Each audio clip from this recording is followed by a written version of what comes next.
This is Sports Tonight, and a warm good evening to all of you out there. I am Momodes Jallo, and coming up in the next half hour, Sports Tonight talks exclusively to Papis Demba Cissé, Newcastle United's goal machine and one of Africa's hottest strikers in Europe, plus other stories making the sports headlines. Newcastle United and Senegalese hotshot Papis Demba Cissé was last week spotted in the country. The Grts number 9, who stormed the English Premier League with his goal-scoring exploit, made a surprising appearance in the Smiling Coast at a time when most high-profile footballers of his caliber are relaxing and enjoying their holidays in the most luxurious hotels and beaches around the world. Despite his unannounced visit, Sports Tonight managed to track down the highly rated hitman, who is arguably the hottest African footballer in the Barclays Premier League, in a secluded guest house in Brufut. More on that in this report. I'm really happy for him because nobody's perfect, but I can say that he's a perfect gentleman. Yeah. He is Youssoupha Keita, a Gambian describing a Senegalian whose exploit has seen him being celebrated as the new Grts king on Tyneside in the northeast of England. Papis Demba Cissé has, for the second half of the Barclays Premier League season, been the star attraction on the world's most watched football league, smashing goals for fun, including one of the greatest goals in English football in a game against Chelsea at Stamford Bridge. But there is another side to this new kid on the block. The Senegal star and former Freiburg hitman is not your archetypal top football celebrity.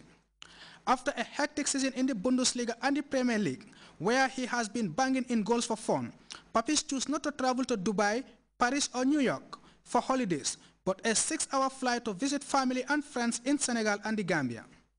I am in the Gambia simply to visit a special friend and brother who I have known since our time in Germany. The Sejo-born hitman explains his reason for a short stay in the coastal village of Brufut. He, Youssoupha, and his wife came to see me in Senegal just shortly before the Nations Cup, and I promised to return that good gesture when I am going to see my parents in Casamance. That is the reason I am here. I am from Casamance. I am with my dad to see this wonderful man, Youssoupha Keita.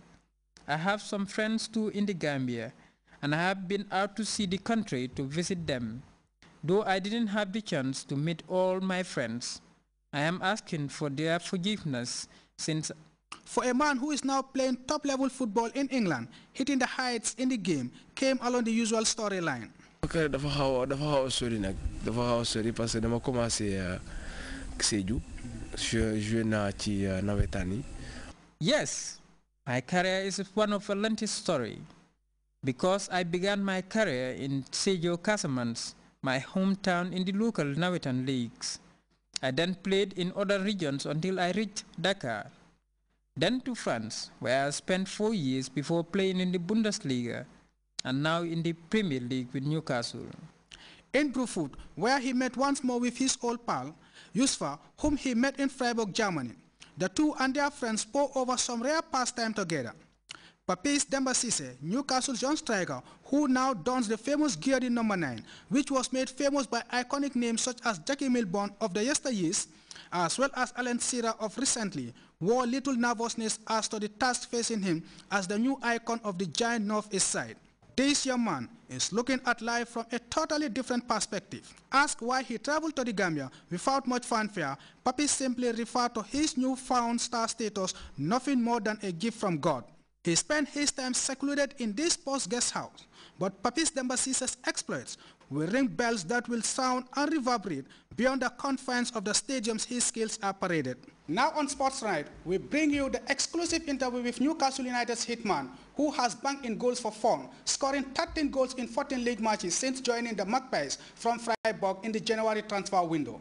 Amongst his staggering 13 league goals include one of the best goals scored in the 20-year history of the Premier League, a stunning strike against Chelsea at Stamford Bridge. Sports Tonight began by asking Papis why was he in the country. Meanwhile, Newcastle couldn't stop winning. And central to that was the form of Senegalese January signing Papis Cissé.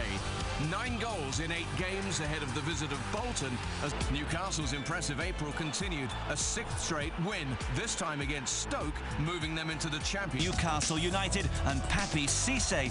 His 2 wonder goals against Chelsea had renewed their hopes of Champions League qualification. Cissé! Oh, that is sensational! Cisse. Oh! Cisse. Oh! Cisse. Oh! Tout d'abord maa ngi nuyu waa Gambie di nuyu président bi voilà man dama am xarit boo xamante ne ñoo nekkoon doo Allemagne sama nit ku baax am na ñeneen tamit mais moom laa gën a miin et mu ñëw Sénégal ba ma nekkee sélection équipe nationale mu ñëw seeti ma ak soxnaam après ma ne ko waa man dinaa jar Gambie bu may dem seeti samay kilifa Casamance parce que man waa Casamance la et bon ma ñëw ak sama papa ak sama rak ñëw seeti waaju baax ji Youssoufa Keita donc moo war sama teewaay am naa fi tamit ay nit yoo xamante ne dañ ma sopp lool te doxantu naa ci dëkk bi jéem leen gis yaakaar naa ni voilà am na ñoo xamante ne gisuñu ma yaakaar naa ne dañ may jégal ñu bañ maa mere parce que xam nga ñàkk jot bi la aussi mais profité naa gis naa ñeneen yi donc sama teewaay te mooy sama nit ku baax moo ma indi fi tey mooy Youssoufa Keita. jëluma avion dama ñëw ak sama oto ak sama papa ak sama frère comme ni ma la ko waxee ci début bi donc parce que ci yoon laa ne ma ne xaaral ma jaaral seeti sama waa ji sama xarit bu baax bi parce que toog nañ bi ma demee Angleterre ba léegi benn yoon lañ gisante laa dem Allemagne seeti ko donc gëj nañ gisante voilà moo tax comme mu ngi vacances man maa ngi vacances ma yaakaar naa ne jël ñaari fan ci sama vacances ñoo seeti ko da koo jar et mun bëgg naa toog lu yàgg mais temps bi moo ma ko mayul waxtu bi donc kon sama ñëw Gambie bi tey dëmb ak tey yëf la boo xamante ne mbégte la ci man dafa doon loo xamante ne am na loo xamante ne xam naa ko fii loo xamante ne njëriñ na ma parce que am na ay nit yoo xam ne dañ ma soppale mosuñu ma gis donc jox naa leen ñëw naa fii gisante ak ñoom waxtaan ak ñoom xam nga voilà donc yëf la boo xamante ne c'est je pense que yëf la boo xamante dafa baax. léegi mun nga ñu wax ne kan mooy Papis Demba Cissé. kan mooy Papis Demba Cissé man waa Sénégalais la waa Casamance la mun naa wax ni waa Gambie la aussi parce que man mënuma dem Casamance te jaaruma Gambie donc Papis Demba Cissé footballeur la damay jouer bitim réew Angleterre laay jouer Allemagne laa nekkoon ci mois de décembre bi laa dem Angleterre donc et damay jouer aussi équipe nationale bu Sénégal man temps yi sax man lañ faloon équipe capitaine équipe bi donc voilà mooy Papis Cissé maa ngi nii daal. ok Casamance si ban boor. Casamance maa ngi dëkk Sédhiou. waaw man waa Sédhiou la waa Pakao quoi. sa carrière bi fan la dooreen naka nga dooree ba war a dem Freiburg ba léegi yaa ngi Newcastle. waaw man sama carrière dafa xaw a sori nag dafa xaw a sori parce que dama commencé Sédhiou joué naa ci nawetaan yi après ci laa dem yeneen région yi ba ma dugg Dakar et à partir de ci Dakar boobu laa quitté dem France après bu ma nekkee France ñeenti at laa dem Allemagne def foofu ñaari at après ci décembre bi ci ñaari at yooyu laa xamante ak Youssoufa ak yeneen Gambien yu bëri xam naa Gambien yu bëri sax et maa ngi leen nuyu aussi xam naa dinañ seetaan télé bi buñ ma gisee nuyu ma la xëy na ñu mere maa ngi leen di nuyu bu ma commencé di bëgg a wax seen tour xëy na am na ñeneen ni mun naa ci jum mais maa ngi nuyu ñoom ñëpp ñoom xamante nañ bu baax donc voilà ci laa jugee Freiburg après ma dem Newcastle voilà Newcastle fa laa nekk nii instant yii nii. bi ma sa première fois ngay ñëw Gambie ndax mosoon nga fii ñëw.